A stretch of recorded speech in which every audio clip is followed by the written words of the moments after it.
idea of this session is basically to remove a lot of doubts that engineers like you have, and about how this corona thing is going to affect higher studies, or is it advisable to go for higher studies, or maybe how feasible it would be to find a good job, those kind of things. So the basic idea for good evening, Manik.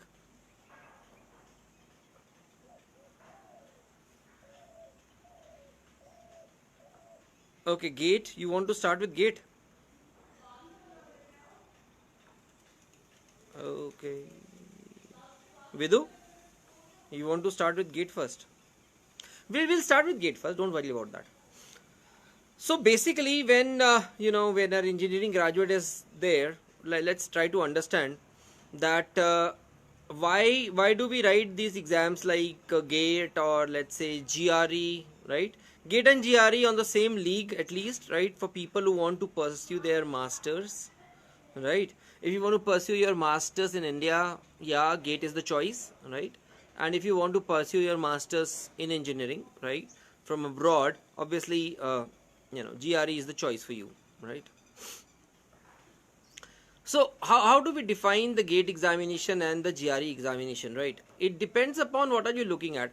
Now, besides masters, GATE is also used by a lot of public sector companies to recruit their graduate engineer trainees, like ISRO, DRDO, etc. They would recruit SAIL via GATE only, right?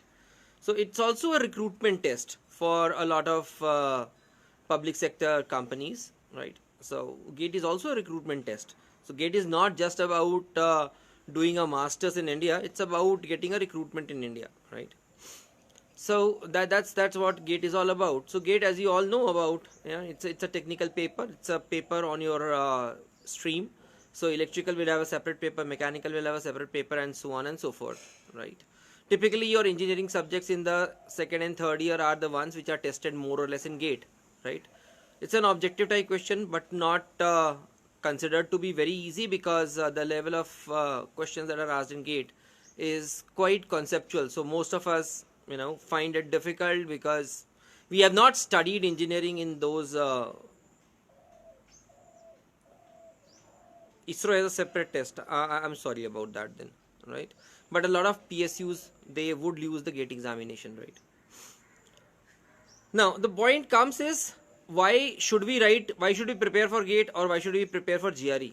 Look, if you want to pursue your masters, if you're clear about your masters, then my recommendation goes to GRE, because the quality of masters that is done abroad, right, beats any Indian engineering institution, right? Even IITs do not compete with the best in the world, right? In terms of R&D, in terms of masters, right? The ratings are not that great. So if you want to pursue your masters, if you really want to, move up in that line, in that arena, right? So GRE, I would prefer GRE, because GRE has a better appeal and it's acceptable across a lot of countries, including the US, Canada, UK, Europe, even Australia, right?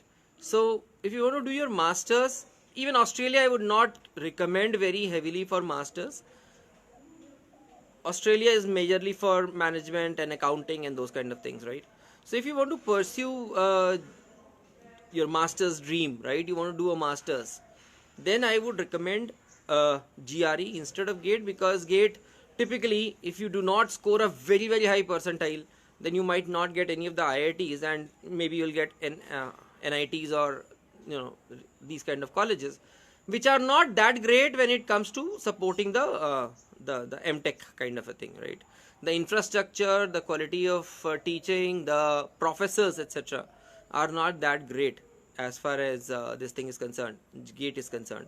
But if you're looking for a job in Indian PSUs, yeah, GATE is the definite choice. You should definitely prepare for GATE, and I would say, by saying prepare for GATE, I mean you actively prepare for GATE.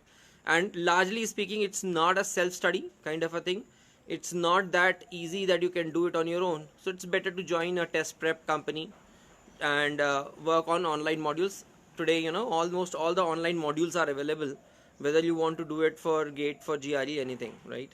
So an online module is sufficient and gives you ample amount of practice tests that would help you clear the GATE examination. But please remember that the number of MTech seats in even in IITs is quite less, right? So unless you score beyond a 98 percentile in GATE examination, be sure that you will not getting in any of the IITs or anything of that sort, right? Plus the newer IITs like IIT Mandi and IIT what do you call it, Ropar, which is close to our place, right? These do not have very high you can say research capabilities, and in terms of technology, in terms of machines, in terms of profs. So that's not that great. So older IITs good enough for GATE, right? But apart from that, not much of a scene in NITs, right? I have seen NIT Hamirpur very closely. I have seen NIT Kurukshetra very closely, and I'm not very okay with the kind of you know,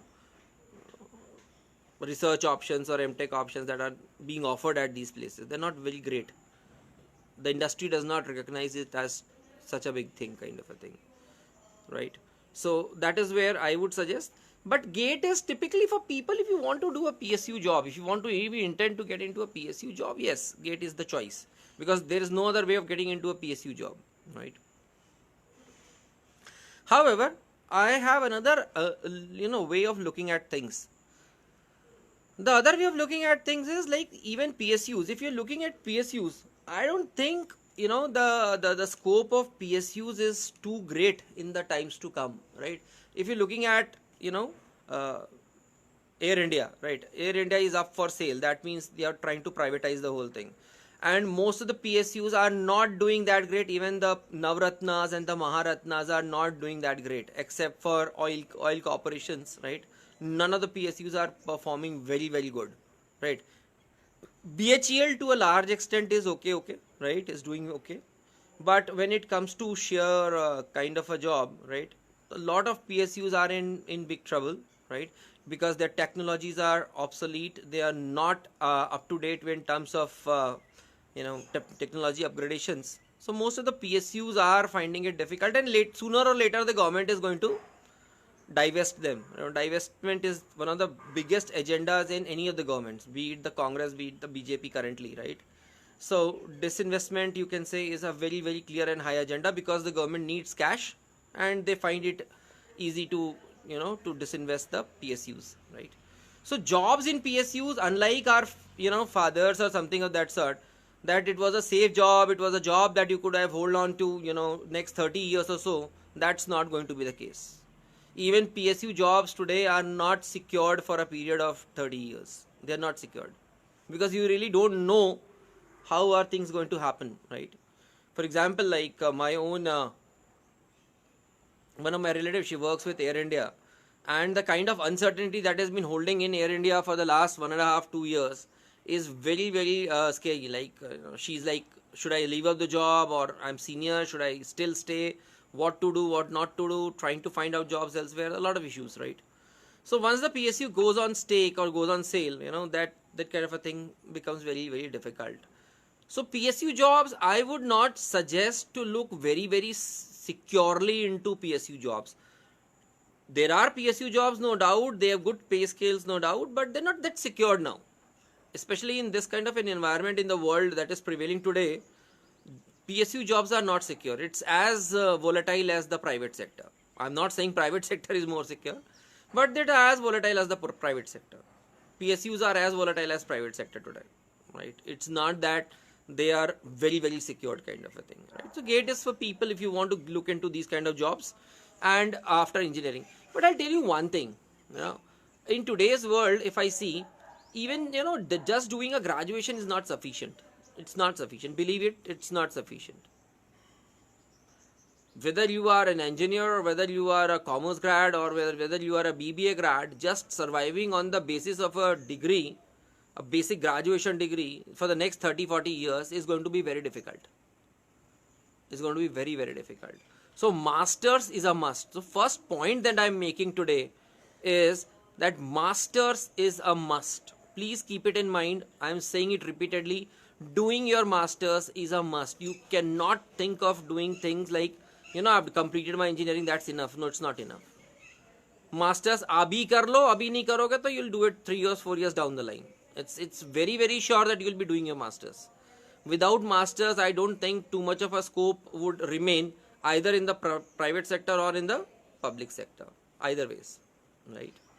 So doing a masters is compulsory. So you take GRE, you take GMAT, GRE or GATE for pursuing masters. My recommendation is GRE because most of the people feel that GRE is about going out, it's expensive and blah blah. It's not that way. It's not that way. In fact, doing GRE, having a good GRE score, let's say around 320 plus out of 340, right, can land you into a good technological place like, for example, UPenn or things like those, or even MIT comes at around 333, right? But you can get very good courses in France, in England, in Germany, in Spain, in US, in Canada, right? Pretty good courses at a score of 320 plus in GRE, right? And the biggest thing, GRE में scholarship थोड़ी आसानी से मिल जाती है. Now, once you do your GRE and apply for an MS course, and if you apply it properly via proper channels, right, you are likely to get a 25 to 40% scholarship. That brings your cost of education down significantly, right? So it's not that expensive. It's actually not that expensive. Plus, a lot of people, a lot of students, right? My own nephew, he did it from University of Pennsylvania, UPenn, and he went on to do this thing called PhD. He enrolled for a PhD course also, right? Vidhu, I'm reading your doubt loud. There's a common notion that MTech students aren't offered fairly. They said that get overqualified for the companies who need fresh graduates. What do you say? Yes, true. What I have seen, especially from NIT Kurukshetra students that I teach very regularly, right?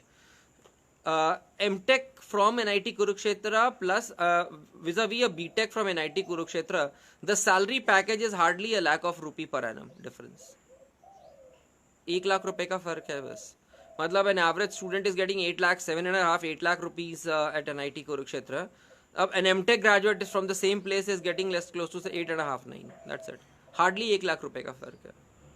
And the industry, Indian industry does not give too much of a weightage to MTech. It says BTech को ले लो और उसको train कर लेंगे. हमारे यहाँ थोड़ा सा, the way of thinking of Indian corporates, Indian HR is like that only. Let's hire a BTech and train him, put him on a training, 3 months, 6 month training, हो गया हमारा काम हो जाएगा. Why to pay 1.5 lakh rupee more to a MTech guy? Na? They don't want. So very job prospects post MTech is also not that great in India. That's what I'm saying. यदि आपको MTech करना है, masters करना है, I would recommend going out. Take GRE, go out. Don't stay in India. Believe me, it's technology wise, it's not a great place to be. So I would recommend going out. Obviously, going out. For GRE, take GRE test, do your masters. Depends upon your line of your stream kind of a thing. For civil, etc., I think US and UK pretty good. Mechanical, Germany, UK, US, all good, right? So depends upon the stream. Computer science, I think UK and France are doing very good, right? Even smaller countries, I would say, like the CIS countries like Latvia, right? Croatia, they are also doing pretty good in terms of CS, computer science, right? That's good.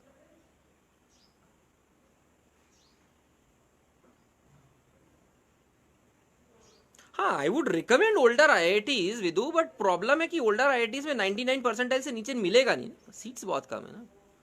Older IITs are good, no doubts about it, but problem वो है उसमें मिलेगा नहीं ना. Competition कितना ज़्यादा है, मुश्किल हो जाता है ना. परसेंटाइल नहीं आएगा तो फिर नहीं मिलेगा वहाँ पे. That's the point. हाँ, तो फाइनेंशियली कंफर्टेबल मैं तो बोल रहा हूँ ना, GRE के लिए करो अप्लाई. अच्छा, हम लोगों को ना एक ये कॉमन क्वेश्चन है which I will answer because a lot of students have this dilemma और समहाउ पूछने में थोड़ा घबराते हैं, राइट? विदु 12,500 रुपए पर मंथ में क्या करोगे ये बताओ मेरे को. तुम्हारा थापर में रहने का खर्चा कितना है ये बताओ. तुमको लगता है तुम अगले 2 साल 12,500 रुपए पर मंथ स्टाइपेंड पे जी लोगे? difficult है ना. So let's come down to the point, right, that you have raised. We feel that, you know, doing a master's course outside India, etc., is very costly and it's very expensive, right? But believe me, you get फंडू loans. बहुत आराम से loans मिल रहे हैं. SBI दे रहा है, other banks दे रहे हैं. They are giving pretty easy loans to study outside India. Especially if you have a, you know, ranked university, ranked college, I think they're pretty okay giving you a loan of up to 10 lakh rupees. कोई दिक्कत नहीं है. और मुझे नहीं लगता बाहर जाके MS करने में तुम्हारे 15 लाख रुपए से ऊपर खर्च भी होने वाले हैं. नहीं होते हैं. And secondly, they allow you to work for almost, let's say, what I have heard is around a maximum limit of around 20 hours a month, right? So 20 hours a month, you know, roughly translates into more than $1,000. More than $1,000. You can earn close to $1,000 per month part time. That's allowed. In most of the countries it is allowed for the students. So that's there, right? So ये तो हो गई थोड़ी सी gate की बात, GRE की बात. Let's move up to the next line which a lot of students have in mind is about UPSC. Anybody who's listening here wants to look at the UPSC option? You can text in to me. A lot of people feel that we write the UPSC examination, right? Anybody who's keen? Otherwise we can skip this UPSC part, because if there's no audience, there's no point speaking about UPSC. Nobody? Okay. Then we look at the next option which is available for us, that jobs, right? Jobs out of Thapar. Now let us understand one thing. It's not jobs out of Thapar or out of PEC, right? Or out of an NIT kind of a thing. It's basically about job scenario in particular, right? What do you think is the job scenario right now? It's dull. It's bleak. People who are already employed are finding it very difficult to continue. Companies have slashed down their salaries, right? New recruitments are almost on a freeze. Like I have my students who are working with a good number of tech companies like Siemens, Bosch, you know, etc. And they said that there's a big term, even Infosys, Wipro. I'm aware about those because the people who are working in mid-level management positions, and they've said, sir, काफी difficulty है. और आगे के projections काफी खराब हैं. So recruitments at colleges, you know, next year, that means 2021, is going to be extremely difficult, because most of the industries would be coming out of this COVID economic you know, fallout, and it's going to be difficult for companies to survive. It's going to be very difficult for companies to survive. And if the survival is going to be a factor, do you think recruitment is going to be happening at the pace at which it was happening earlier? No, it won't be. So the scary situation is the job market is not very ripe right now. It's not looking very positive. I was also listening to the head of Mahindra and Mahindra M&M, Anand Mahindra. I was also listening to the head of Pawan Munjal, who's the head of Hero Motorcorp and all, Hero Group, right?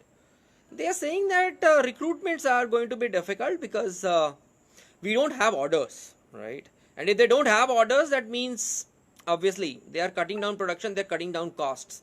So any company who's logically cutting down costs, cutting down production is not going to hire engineers. Why would it hire engineers? There should be a reason, right? I should have a role for them. I should have a job for them. So it's going to be difficult. I'm not saying it's going to be zero, but it's going to be difficult for the next 1.5 odd years. Finding jobs is going to be difficult. Believe me. It's going to be difficult. And even if you do find jobs, they are not going to pay you. They're not going to pay you very handsomely. So previously, probably a job that was paying you, let's say 6.5, 7 lakh rupees, now that was going to probably come down by a lakh of rupee or 1.5 lakh rupee. So job markets for the next 1.5 odd years is going to be tough. It's not going to be, you know, easy to get in. I had some of my students right this time, CAT 2019 cleared students, और उनको admission लेना था अभी, right, into B schools, right? So I had students at IIM A, IIM B, IIM C, and also at SP Jain, etc., Narsi Monji, Symbiosis. और सबका बहुत common question था मेरे साथ ये कि सर एडमिशन लें या नहीं लें, डेफर कर दें, because there was an option to defer. I am Ahmedabad and Bangalore had given option to defer, तो डेफर कर दें। मैंने बोला डेफर करके क्या करोगे ये बताओ, what will you do after deferring? Job वैसे ही नहीं है मार्केट में, सिनेरियो स्केरी है, you don't know when this lockdown is going to get over, nobody knows, right? So क्या करोगे डेफर करके? हो सकता है जो तुम्हें जॉब ऑफर दी हो 6 महीने बाद तुमको बोल रहा है कि boss thank you, not required, आप जा सकते हो। तो तुमने जिस चीज के लिए डेफर कर दिया अपना MBA, पता चला 3 महीने बाद, 4 महीने बाद, 6 महीने बाद वो जॉब भी नहीं रही, तुम घर पे बैठे हुए हो। This might be a scenario, right? तो मैंने तो बोला भैया जिसको जहां MBA का ऑप्शन मिल रहा है जाओ और करना शुरू करो, ऑनलाइन मोड ऑफलाइन मोड शुरू करो, बिकॉज अब 1.5 साल है तुम्हारे पास, 1.5-2 साल, एटलीस्ट स्किल अपग्रेडेशन कर लो। A better option is when you don't have jobs in the market, in the economy is not growing well, better way is to what? Is to do a skill upgradation, skill upgrade kar lo apni. So better point of, better line of thought at this point of time is, rather than looking at jobs, hunting for jobs which are going to come very far in few, right? It's better to skill upgrade na. तो या तो MS कर लो, MBA कर लो, कुछ दोनों में से एक कर लो, do one thing or the other. A better option is to skill upgrade, right? So that is important, ठीक है? Now MBA करना है तो क्या करें भाई? MBA करना है तो 2 ऑप्शन है, कैट दे दो इंडिया में कर लो, ठीक है, और या तो फिर GMAT दे दो बाहर से कर लो। Again my recommendation looking into Indian B schools is that if possible, if financially sound, now listen to me very carefully, if you are financially sound, right, ठीक है, पैसा खर्च कर सकते हैं पेरेंट्स थोड़ा सा और, तो I would advise take GMAT, go outside India, do a masters in management, do an MIM course, 100% beneficial compared to doing an MBA in India. Foreign MIM is better than MBA in India. If you don't believe me, FT rankings खोलो, financial times की rankings खोलो और Indian B schools की ranking search कर लो, foreign B schools की ranking देख लो। Be it MBA course, be it MIM course, both the places Indian schools are not ranked very high in the world. So a better option is take GMAT, छोटा course है, जल्दी time नहीं लगता, prepare जल्दी हो जाएगा, online mode पे हो जाएगा, हम कराते हैं, ठीक है। GMAT दो, GMAT प्रिपेयर करो, get a score of 660 680 out of 800 which is easy to score, not much difficult, and बाहर जाओ, वहां जाके MIM करो, that's a better option, that's a better option. हाँ, अब इंडिया में ही करना है, फाइनेंशियल कंस्ट्रेंट्स हैं, तो भैया फिर तो रास्ता एक ही है, तो आपको कैट देना पड़ेगा या स्नैप या other exams like NMAT, IIFT देना पड़ेगा, secure a good rank and then you can do your MBA in India, that's also possible. Indian MBA की cost anything between 15 to 20 lakh rupees होती है, not much, most of the banks are ready to finance you, not an issue, you should take a loan, education loan लेना ही चाहिए। मेरे हिसाब से education loan इसलिए भी लेना चाहिए बिकॉज आगे जाके आपको IT रिटर्न्स में काफ़ी फायदा मिलेगा, so the amount of interest that you will be paying on your education loan is exempted from your taxable income, सीधा सीधा, so वो बच जाती है। तो मान लो तुम्हारी टैक्सेबल इनकम 5 लाख रुपए आ रही है, ठीक है, टैक्सेबल इनकम, और उसमें से तुमने 3 लाख रुपए का इंटरेस्ट पे कर दिया, तो तुम्हारी टैक्सेबल इनकम 2 ही लाख हो गई, which is free of tax हो गई, खत्म हो गया। तो that is a possibility, that is a good way of looking at it, why education loan makes sense in doing a master's course, because it makes your tax benefits are good, quite good I would say, right? तो ये कर सकते हो, this can be done, right? As far as MBA in India is concerned, yes, IIMs are there, obviously all IIMs are there, then SP Jain, FMS Delhi, Narsee Monjee Bombay. Engineers के लिए एक बहुत अच्छा कॉलेज होता है NITI, NITI, NITI Bombay, right? They have a fabulous course on industrial management, so that is a very great course, right? Then you have some of the IITs also doing management programs which are good, IIT Delhi, IIT Bombay, IIT KGP, these have good management programs, right?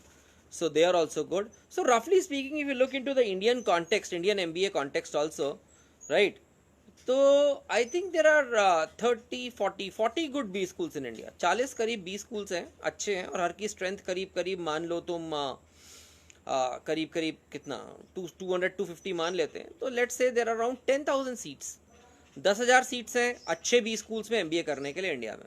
That's definitely there. GMAT दे दो तो फिर तो world is a playground. You can look at doing your MBA anywhere in the world, be it US, be it Canada, be it Europe, even Singapore, right. अच्छा, by the way GRE से एक चीज याद आती है. GRE करके you can go to two very wonderful institutes in Singapore, NUS and NTU, Nanyang Technical University and NUS Singapore. These are pretty good colleges in Asia. And Singapore is a wonderful place. It's a wonderful country. It's a wonderful city to live in. So वो हो सकता है बिल्कुल. I think NTU and NUS are good options, right? These are pretty good options, right? Even Seoul also has some courses, but then you'll have to learn Korean and all those things, which is difficult. ठीक है. Yeah, Vrinda, this video is going to remain available. Don't worry about it, right? But आप अभी कहाँ जा रहे हो?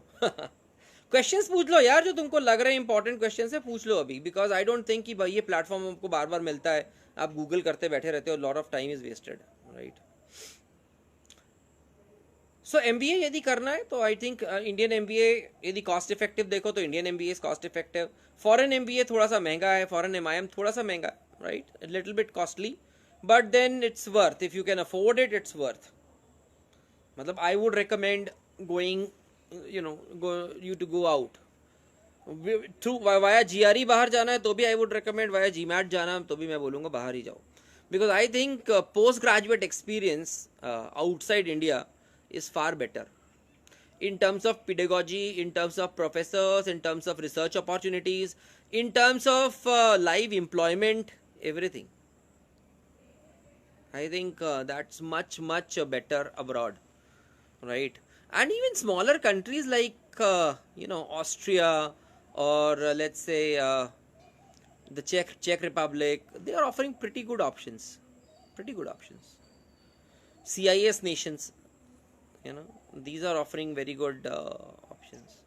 So मेरे ख्याल से यदि आपको मास्टर्स करना है तो you should go abroad. If finance is not a very big constraint, right? If finance is not a big constraint, बाहर जाओ, take that exposure of international degree. और सबसे बड़ी बात है यार, आपके पास थापर की डिग्री लगी हुई है, ठीक है, उसके ऊपर यदि आपको एक फॉरेन अच्छी यूनिवर्सिटी की डिग्री लग जाती है तो your CV becomes much better, right.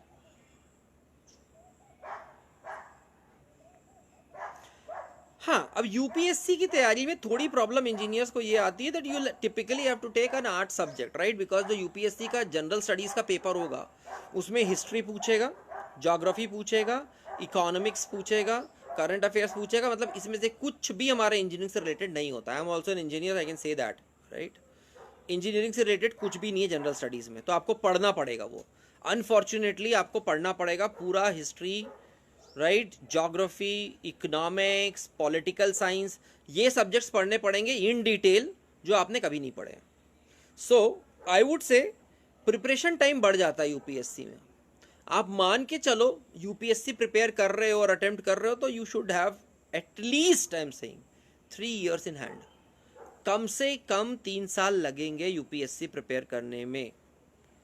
I had, I think, 2 students last year. One was from NIT Hamirpur, one was from NIT Warangal, right? So both of them they went for this UPSC thing. और 2-2.5 साल उन्होंने UPSC की तैयारी की, finally gave it up. इस साल एक pack का बच्चा भी था, राइट. तो वो भी 2-3 साल यूपीएससी लगाने के बाद they finally came to the conclusion कि यहाँ तो कुछ हो नहीं रहा है सर. एक बार प्री क्लियर हुआ, मेंस नहीं क्लियर हुआ, दूसरी बार प्री भी नहीं क्लियर हुआ, तो नथिंग डूइंग, फिर चुपचाप आके एमबीए ही कर लिया उन्होंने. And they qualified and they went to good B schools also. हो गया उनका, ठीक है. तो यूपीएससी तो दोस्त सिंपल सी बात है, करना है तो अगले 3 साल 4 साल की प्लानिंग रख लो. और एक चीज़ बता देता हूँ, यदि यूपीएससी की तैयारी करनी है तो ये मान के चलना कि तुम्हारे पेरेंट्स तुमको अगले 3 साल सपोर्ट करने वाले हैं. सेल्फ सस्टेनिंग्स में नहीं होगा ना. सेल्फ सस्टेनिंग में कैसे होगा यूपीएससी? काफ़ी पढ़ाई करनी पड़ती है. It's laborious. UPSC preparation is not difficult, it's laborious, it's labour oriented. बहुत मेहनत करनी पड़ेगी. That's the whole difference. हाँ वृंदा, जो आपने पूछा ये काफ़ी लोग पूछते हैं जिनको अपने देश से बहुत प्यार होता है. देशभक्त लोग. हाँ, that after doing MIM, can I come and do a job back in India? No. Let me be very frank, नहीं होगा. MIM करने के बाद ideally speaking you will need to work there only for some time. ऐसा नहीं कि नहीं होता है, but it's difficult to find the quality of jobs and the kind of pay that you will get outside India. Outside India, an MIM person would get an average salary. I'm using the word average salary, median salary, right? Of let's say close to $50,000, right? That's almost 35 lakh rupees. In India, this thing would come down to 15 lakh rupees. तो foreign में रह के आप average median में 35 lakh plus पे रहोगे. India में आने के बाद वो चीज गिर के आ जाएगी 15 लाख रुपए. तो you yourself would not like to come back to India after doing an MIM outside India. आप नहीं आना चाहोगे. बिलीव इट फॉर मी, मेरे कई स्टूडेंट्स हैं who are staying there, gone there, ये सोच के कि सर वापस आ जाएंगे हमको तो ऐसा है वैसा है. None of them is back. सारे के सारे वहीं काम कर रहे हैं. Lot of them are in France, in Spain, Italy, चेक रिपब्लिक, आयरलैंड, US, कनाडा. कोई नहीं आया वापस. जो भी MIM करने गया, none of them returned. They stayed there, they stayed back. The kind of profile, the kind of work culture that exists is far बढ़िया यार. मतलब मजेदार है. सबसे बड़ी बात है 5 days a week है. 6वें दिन जाना ही नहीं काम करने, कुछ भी कर लो. कोई बॉस नहीं बुला सकता, कोई इमरजेंसी नहीं क्रिएट हो सकती है. You live a very free life kind of a thing, which you want, I believe, right? Restrictions नहीं है बहुत ज़्यादा. कोई तुमसे प्रश्न नहीं पूछ रहा है. Your boss is not bothered कि what were you doing on Saturdays and Sundays when you come back on Monday. Nobody is bothered about it. India में तो सारी प्रॉब्लम है ना.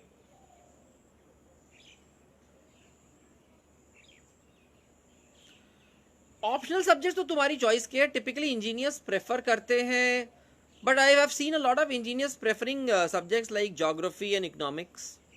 हिस्ट्री कम हो गया थोड़ा सा.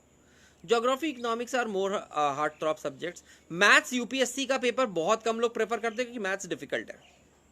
Maths is difficult and then तो these kind of things are there optionals में.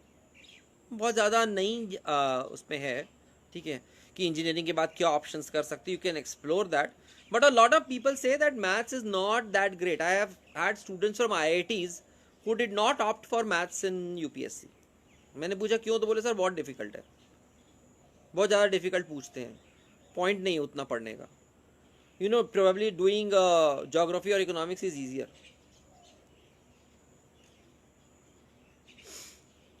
बट विदु, जो तुम बात सोच रहे हो ना कि सर UPSC, बेटा दो चीज समझ लो. पहले तो 3 या 4 साल तुम देख लो तुम्हारे हाथ में है या नहीं है. एक दूसरी, प्री तो क्लियर करना ही पड़ेगा ना. ऑप्शनल तो सेकेंड राउंड में आएगा भाई साहब.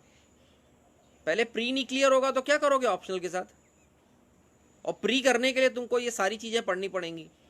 History, political science, constitution of India, economics, सब कुछ करना पड़ेगा. ज्योग्राफी, कोई रास्ता थोड़ा ना है. So let's be clear about one thing. I am telling you all the clarities about so many things, right. MBA ही करना है तो मैं रिकमेंड करूँगा बाहर MIM कर लो rather than doing MBA in India. But यदि कॉस्ट कंस्ट्रेंट्स है तो इंडिया में कर लो. अब FMS दिल्ली में एडमिशन हो जाए तो कुछ बढ़िया बात है ही नहीं. उससे अच्छी तो कोई बात ही नहीं हो सकती है. The whole FMS course in Delhi University 2 year MBA course is less than $1 lakh. 1 lakh रुपए से कम फीस है. क्या करोगे. ROI जबरदस्त है. 22 लाख रुपए प्लेसमेंट है. बट प्रॉब्लम ये है ना कि FMS दिल्ली कितने लोग पहुंचेंगे. That's the basic problem. 98.2 99.2 था लास्ट ईयर का cut off. How many would give get into FMS Delhi. CET 180 है. क्या कर लोगे.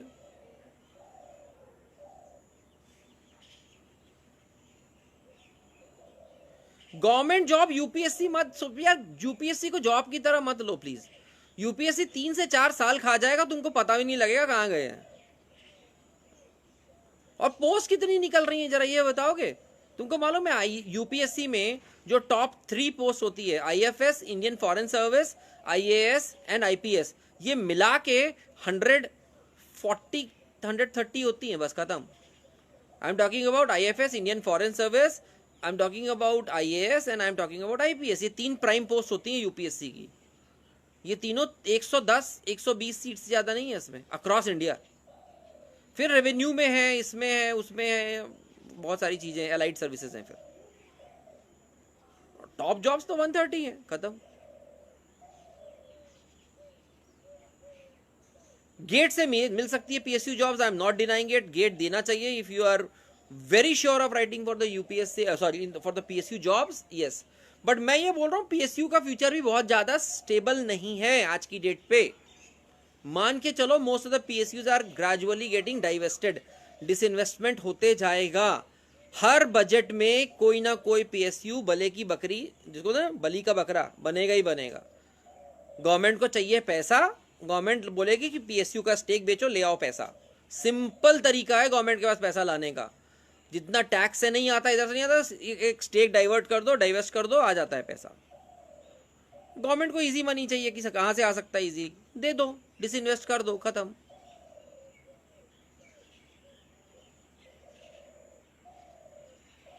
हाँ, ग्रेड ए सर्विसेज चल जाएंगी तो फिर लग जाओ यूपीएससी और गेट के पीछे,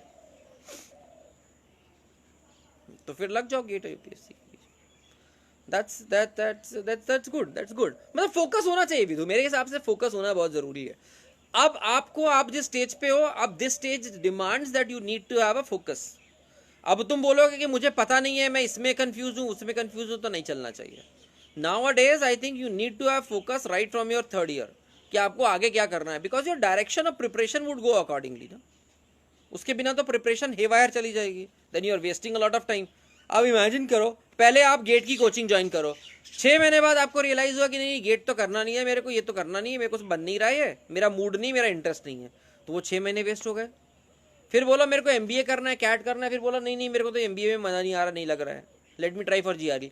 तो you can not be doing this kind of a thing. You should have the clarity, take a decisive call कि ये करना है, ऐसे करना है, and start working towards it. तब जाके फाइनल ईयर के बाद में you will have something in hand. Otherwise final year के बाद हो सकता है तुम्हारे पास जॉब है नहीं है पता नहीं, और कुछ भी नहीं है फिर साथ में। मतलब I have seen students out of good colleges like even PEC and NITs going back empty handed to their homes कि कुछ नहीं हुआ, ये भी नहीं हुआ, वो भी नहीं हुआ, ये भी नहीं हुआ, अब घर पे बैठे हैं। That is also scenario which is scary, scary for you, scary for the parents, both. ठीक है, विदु के अलावा किसी को कुछ नहीं पूछना, इतने लोग दिख रहे हैं मुझे। You don't have anything to ask?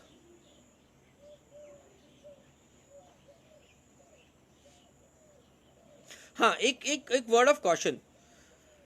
MBA करने के बारे में लोगों को लगता है कि यार एमबीए हर कोई कर रहा है, हम क्यों करें।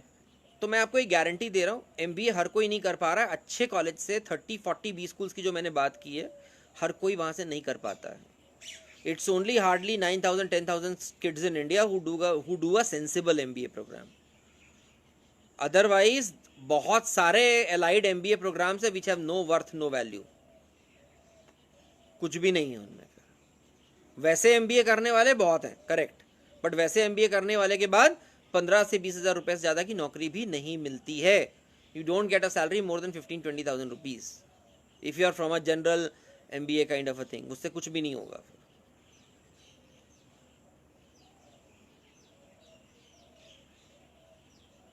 थर्ड ईयर में कैट कोचिंग के लिए राइट टाइम है ये, बिल्कुल।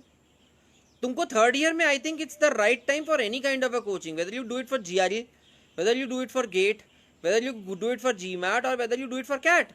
हर के लिए थर्ड ईयर ही सही टाइम है। और कब करोगे? फोर्थ ईयर आते आते तो बॉस प्रेशर इतना बिल्डअप हो जाएगा प्लेसमेंट का और इसका, परेशानी हो जाएगी। फोर्थ ईयर तक तो बहुत ज़्यादा सिचुएशन खराब हो जाती है। Third year is the right time for doing any kind of a coaching. जो भी सब्जेक्ट करना है, जो भी एंट्रेंस देना है, जो भी एग्जाम देना है, उसके लिए कोचिंग थर्ड ईयर से ही शुरू होती है। That is the right time.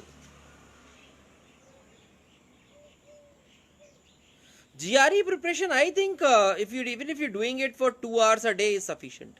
GRE GMAT 2 hours a day is sufficient. 1.5-2 घंटे दिन के लगा लो GRE GMAT पे, ठीक है।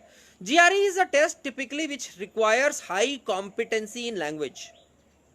इंग्लिश ही डिफिकल्ट है GRE का, ठीक है ना, और उसी में स्कोर आता नहीं।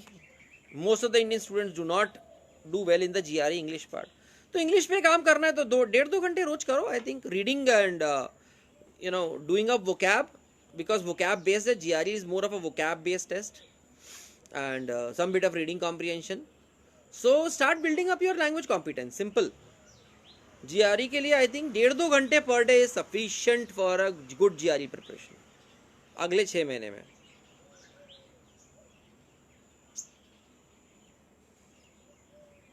Right? और कुछ पूछना चाहता है कोई? हाँ, एक और चीज बताना चाहूंगा. देखो, एक फैक्टर है that I would like to share with you. अभी तुम्हारा चल रहा है कोविड सेमेस्टर, ठीक है ना. अभी तुम्हारे घर पे हो तुम, बहुत टाइम है तुम्हारे पास. अभी तो तुम बहुत सारी चीजें अगले 3 महीने से 6 महीने में कर सकते हो. अगला सेमेस्टर मुझे नहीं लगता is going to be a COVID semester, it's going to be a normal semester. तो फिर वर्कलोड एकदम से बढ़ेगा कॉलेज का. एट दैट टाइम तुम यदि सोच रहे हो जनवरी में स्टार्ट करूंगा, तो I think you are wasting very precious time. अगले के जो 4 महीने हैं, सितंबर, अक्टूबर, नवंबर, दिसंबर, this are pretty good months to prepare. whichever thing you want to prepare, don't let this time go. इस टाइम को जाने मत दो. ये 4 महीने can be very very useful to prepare for whichever thing I want to prepare. बहुत जरूरी है. हम पता है गलती क्या करते हैं. मैं भी इंजीनियर हूं यार, मेरे को भी मालूम है होता क्या है. पॉइंट ये होता है इंजीनियरिंग कॉलेज के अंदर बैठे बैठे, अब तो खैर तुम अभी हॉस्टल्स में हो नहीं, प्रॉब्लम इस चीज की आती है, we waste a lot of time without realising कि हम क्या वेस्ट करते जा रहे हैं. And later on we regret कि यार इतना टाइम वेस्ट किया, इसमें तो कुछ कर सकते थे. That is the whole regret idea. So don't fall into that trap. 4 months good enough time, utilise it. हाँ, गेट के लिए ऑनलाइन कोचिंग है, बहुत सारी है. I think you can explore. One of the coaching that I can recommend is, एक तो TIME का भी होता है, ऑनलाइन मॉड्यूल्स है. We do have online modules, we don't do classroom coaching in GATE. Time का है, डिसेंट है, हैदराबाद से आता है पूरा का पूरा मॉड्यूल, अच्छा है, कर सकते हो टाइम में. दूसरा आई थिंक मेड इजी का अच्छा है, दैट इज ऑल्सो डिसेंट, अच्छा है, रिजल्ट अच्छे हैं. मेड इजी में बच्चे ज़्यादा होते हैं तो रिजल्ट ज़्यादा आते हैं, बट परसेंटेज देखूँ तो ऑलमोस्ट ठीक ठीक ही है. तो आई थिंक कोई लोकल कोचिंग तो मत करना, या तो मेड इजी से कर लो, टाइम का कर लो, दोनों में से कोई भी कोर्स ले लो for gate.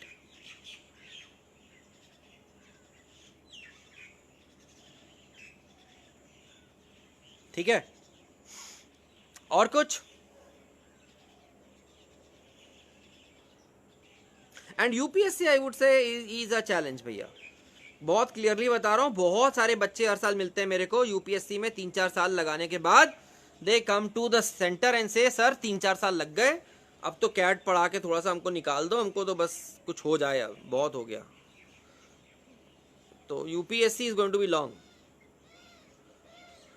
Time for GATE preparation, Harsh कुछ नहीं करना है, टाइम की वेबसाइट खोलो www.timeforeducation.com. उसमें गेट कोचिंग खोलो, तुमको सारी डिटेल्स मिल जाएंगी. Because it's an online programme, it is delivered directly from Hyderabad. I at Chandigarh do not deliver it. ठीक है. तो गेट तुम डायरेक्टली कर सकते हो टाइम से, हैदराबाद से. You can take the fees and details and batch wise and कौन सी स्ट्रीम वाइज कौन सा बैच कब से शुरू हो रहा है, सारा डिटेल्स वहाँ मिल जाएगा वेबसाइट पे. So do refer to the website, our website, तो इससे मिल जाएगा, सारा डिटेल्स अवेलेबल है इसमें. ठीक है, पॉसिबल है, कर लो.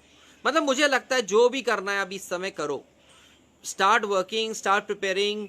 ये 4 महीने का period, don't let it go. और मैं बोल रहा हूँ, यदि कुछ नहीं करने का मन है, यदि आपको लगता है कि जॉब ही मिल जाएगी थापर से, बहुत अच्छी बात है, नो प्रॉब्लम्स. एटलीस्ट अपनी इंग्लिश इंप्रूव कर लो, क्योंकि lot of students face a lot of problems when they land into jobs because of inadequate communication skills. और कम्युनिकेशन का मतलब होता है दोनों, written as well as verbal, both. तो कम से कम कम्युनिकेशन स्किल्स पिकअप कर लो ना, और कुछ नहीं हो रहा है तो. यदि तुमको लग रहा है जॉब ही मिल जाएगी, करना ही है, अच्छी बात है, no problem with that. Improve your communication skills, improve your grammar, improve your language, improve your writing skills. Those are important. So start working. The whole idea for today's session was to boost the confidence of young people like you and give them clarity about how things are going to be. और मैं जो पहले repeat कर चुका था, थोड़े लोग नहीं आए थे, मैं पहले बता रहा हूँ, जॉब मार्केट अगले 1 से 1.5 साल डिफिकल्ट रहेगा.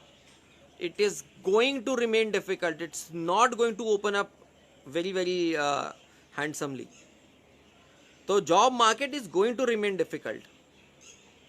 So keep it in mind that if you're looking at the jobs, you should be realistic about what kind of jobs, how much salaries are you going to get. Be clear about that. And I am saying don't rely much on your university placements and all those things because they are going to be taking a hit. Her university का हाल बुरा है. I have connections and almost all the good colleges of the country. They are saying sir situation is bad. Companies are on freeze. Recruitment freeze करके बैठी हुई है companies. तो बहुत मुश्किल होने वाली है अगले 1 से 1.5 साल में प्लेसमेंट्स के लिए. That is what I am saying for people who have attended and have listened to me today. Get going on your masters. Get going on your masters. तुम एमएस कर लो, एमटेक कर लो या एमबीए कर लो, masters कर लो. This is the time to do your masters. जब भी रिसेशन आता है, जब भी ये आता है, if you look at the history, people who have succeeded are the ones who have utilized this time in enhancing their skill sets, right? वो तभी अच्छा होगा जब आप आगे जाओगे. कम्युनिकेशन स्किल्स पे कैसे काम करें, अब भाई इसके लिए मैं कैसे बताऊं, वर्चुअली तो नहीं हो पाएगा. Communication skills basically require you to attend classes, to interact with people. तो थोड़ा डिफिकल्ट है वर्चुअल प्लेटफॉर्म पे, बट रीडिंग तो कर सकते हो ना. शुरू रीडिंग करो, कैट की प्रिपरेशन ज्वाइन कर लो, कम्युनिकेशन स्किल अपने आप इंप्रूव हो जाएगी. इतना सारा reading comprehension, critical reasoning, verbal ability, vocab, इतना कुछ रहता है कैट प्रिपरेशन में. रीडिंग स्किल्स ऑटोमेटिकली इंप्रूव हो जाएगी. रिटन कम्युनिकेशन तो मैं बोलता हूँ बिल्कुल ही बढ़ जाएगी. So lot of students in fact from Thapar, आपके यहाँ से बहुत सारे लोग यही करते थे.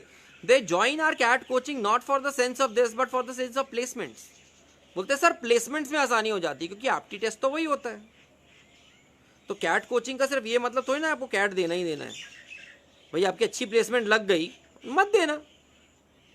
किसी ने जबरदस्ती बोला हुआ है कि देना ही पड़ेगा? नो.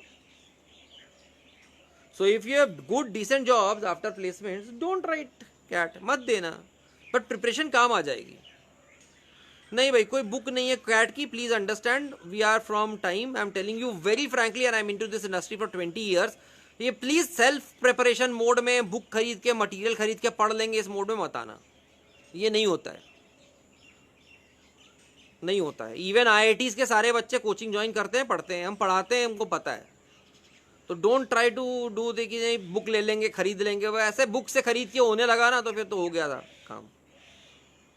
आप मेरे को बताओ, आपने इंजीनियरिंग के लिए कोचिंग की नहीं की? बुक से पढ़ के हो गया था इंजीनियरिंग?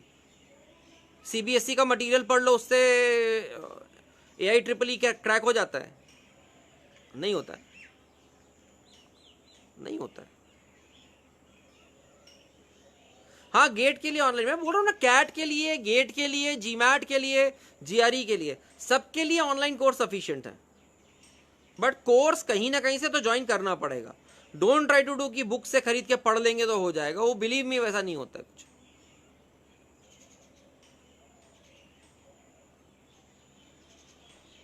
बताओ मेरे को कि +1 +2 में तुमने IEEE की कोचिंग ज्वाइन की थी, नहीं की थी? कि बिना कुछ कोचिंग के पेपर दे के आ गए थे? नहीं होता है. मटेरियल से नहीं होता. इट्स नॉट अबाउट मटेरियल यार, वही तो बोल रहा हूँ ना.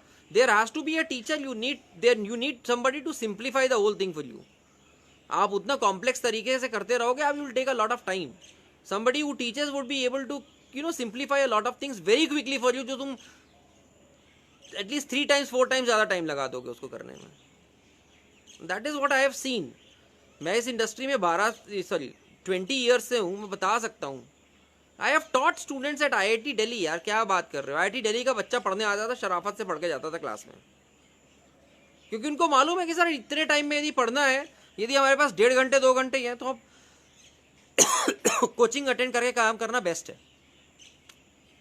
नहीं तो नहीं हो पाएगा. नहीं तो फिर 6 घंटा कहाँ है हमारे पास? We don't have 6 hours.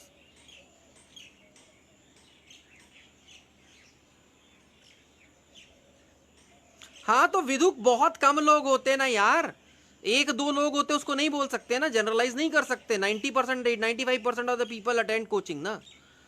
वो 4-5% नहीं करते, उनको छोड़ दो थोड़ी देर के लिए. What if you are not in that 4-5, फिर क्या करोगे?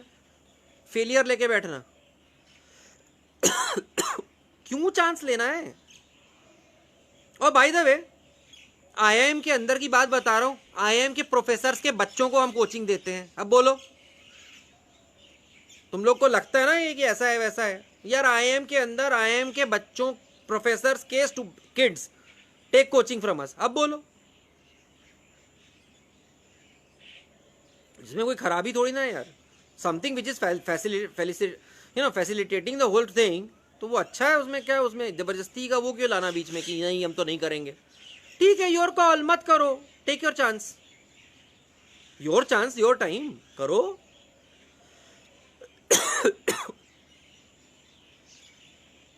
ठीक है, so it's all about how you look at things, but whatever the thing, my final point, my final recommendation is these 4 months are critical. Start working.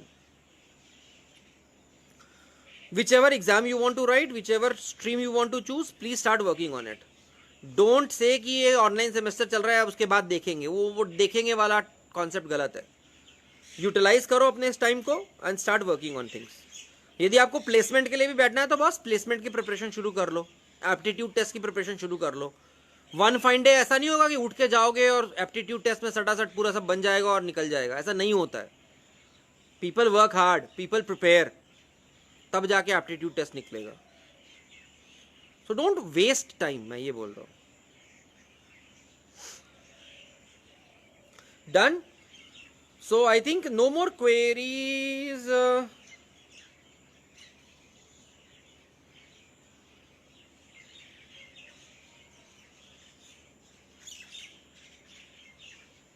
Any more queries? Otherwise we can wrap up the session. इससे ज़्यादा आप भी सुनने में interested नहीं होगे, मैं भी क्यों ज़बरदस्ती बोलता जाऊँ। है ना? कोई क्वेरीज हैं तो पूछ लो एंड देन यस। हाँ, कैट के लिए, जीमैट के लिए हमारी कोचिंग्स ओपन है, टाइम चंडीगढ़ की। You can enrol with us. There are some of students who have already enrolled and started. तो तुम चाहो तो कैट या जीमैट के लिए करना चाहो तो you can enrol with TIME Chandigarh centre and start your preparation irrespective of where you are. क्योंकि अगले सेमेस्टर में जब तुम्हारा ये हट जाएगा, क्या बोलते हैं, कोविड रिस्ट्रिक्शंस, तो most likely will resume our classes at the campus. आपके कैंपस में आके हम पढ़ाते हैं, विल रिज्यूम दोज क्लासेस, वो इश्यूज नहीं आएंगे, दैट इज 100% श्योर। वीकडे में होता है, हम वीकडेज ही आके पढ़ाते थे, that is going to remain as it is, right? चलो then, all the best. Sunday evening है, enjoy your time and start working towards it. I hope I have been able to remove some of the doubts. I'm not sure all, but at least a large number of them, and given you some ideas about how to pursue your line of thought so that you utilize the time and get to a good career and good successful career, right? Fine, then signing off. Thank you all of you.